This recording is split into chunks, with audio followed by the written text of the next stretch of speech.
doing this last week. It was horrible. I stared at a crowd less than the amount of people you guys are here. I think the average age was about 65, somewhere in there. There were more people in the room than kids.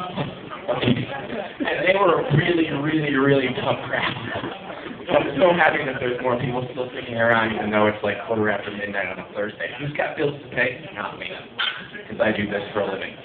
Also, second time ever, so I wrote all of my jokes right here. So if you see me just kind of right here, it's because I forgot what's supposed to be funny. Okay, so everybody's addicted to cell phones nowadays, which is a lot of fun. Does anybody here use their cell phone also as an alarm?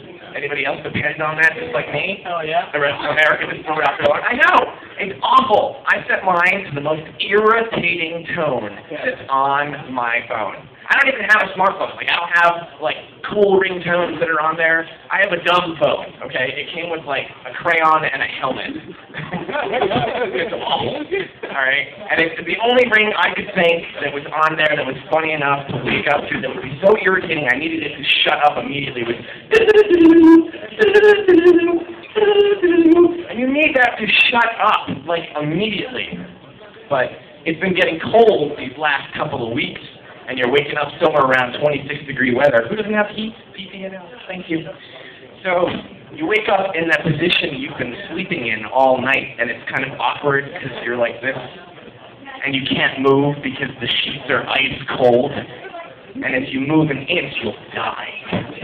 And then it hits you. You're up before your alarm, and it goes off.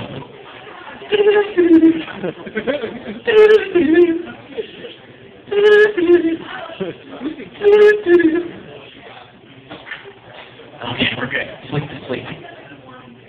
4 minutes later, you wake back up. And it falls between that space between your bed and your nightstand. You're like, ah! Now I have to get up and go to work. Fine. All right, let's find something funnier. So I go to work, and I wait tables for a living, which is awful. Points to you guys. It's not easy. Not easy. I work at an Applebee's in Bloomsburg. Who's been to Bloomsburg? Nobody. Yeah, they came with me. So, yeah, I get... No, not really. It's not on. I broke it. Just can't figure that out. Okay. Are we good? Okay. So I wait tables for a living, and you deal with a lot of interesting customers. You guys have all been customers your entire life. Everybody gets that one day where they're a little bit off. Fine. Where we're from, we serve Pepsi products, which is pretty standard. Everybody knows Pepsi. Everybody loves Pepsi. But the problem with Pennsylvania is we're in that bubble between where they do Pepsi versus Coke. So if you go up to a table, you're just like, hi, I'm Justin, I'll be taking care of you. Anything you can start with any Pepsi products, like tea, lemonade, a little straight up at you, point blank in the eye, and go, can I have a Coke? And look back at you before they even know your name, and you'll go, we have Pepsi, is that okay? And you'll go, I have water. Is Coke that much better than Pepsi? I really don't think it is. I think Pepsi's way better, and I think it's for the advertising.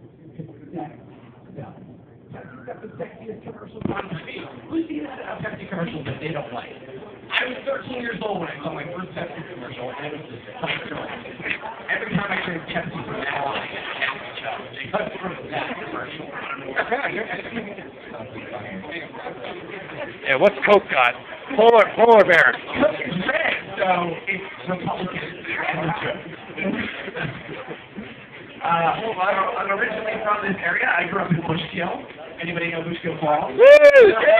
Awful! Yeah! That place terrible. I'd rather drive 2 hours to Richardson than go back to Bushkill Falls. That water. The sign for the place is bigger than the falls and the rock.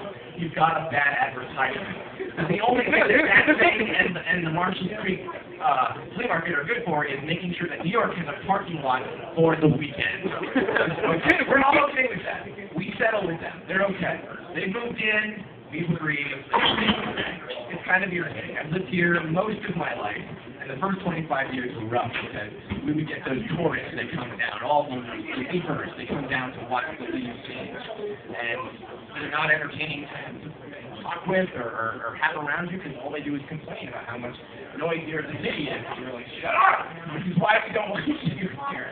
And they bought property and they say because it's cheaper than vacation. You can have a kangaroo. All it's stuck in the Pocono is leading to deer and New Yorkers. And we can't get rid of either one. We bought guns, but... Yeah, at least we can shoot half of them. Probably cool. Really couldn't help that there.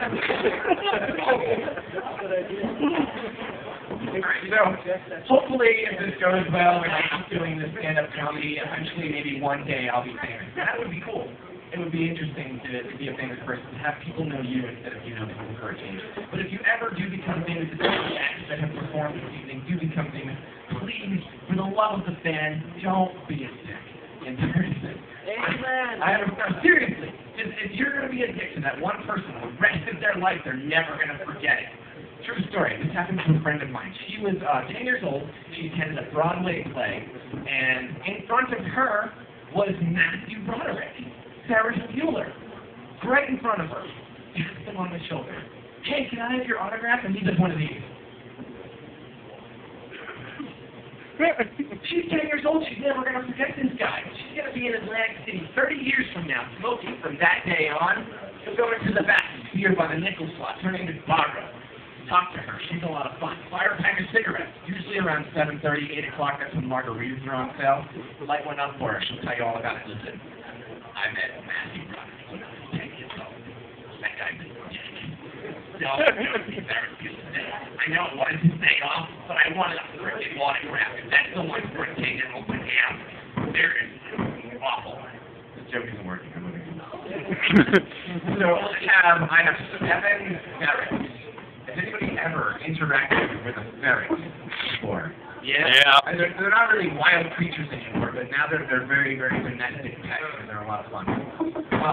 I'm 7. Imagine on this mouse. You can't. If you've ever owned like a rabbit for like a week and a half, quadruple that for a year, and you've got ferrets.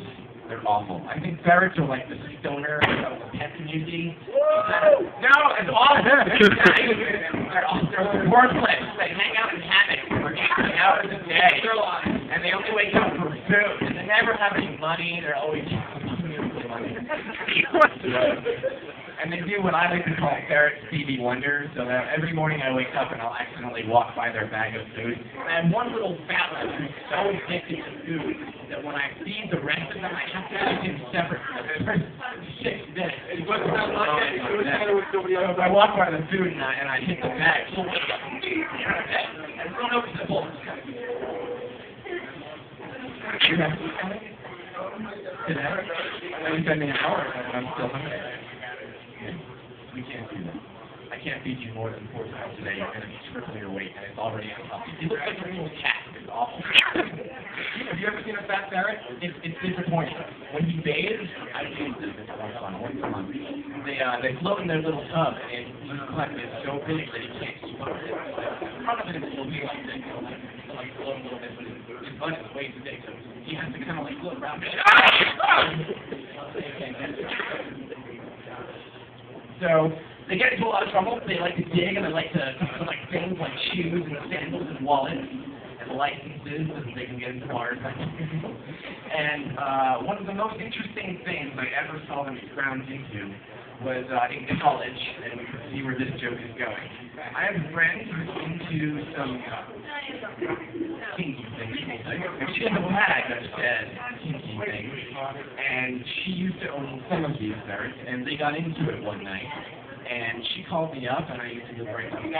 She said, "Can you come over? I have the ferrets are stuck underneath the ottoman. I need you to come and pull it out."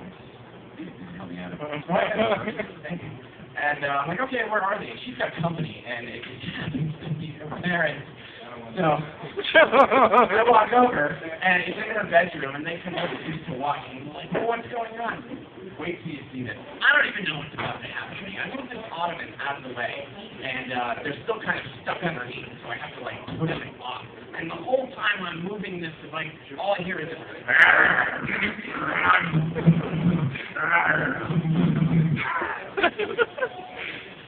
So I lifted up the ottoman, and underneath are two stars like God of War with a vibrating concrete.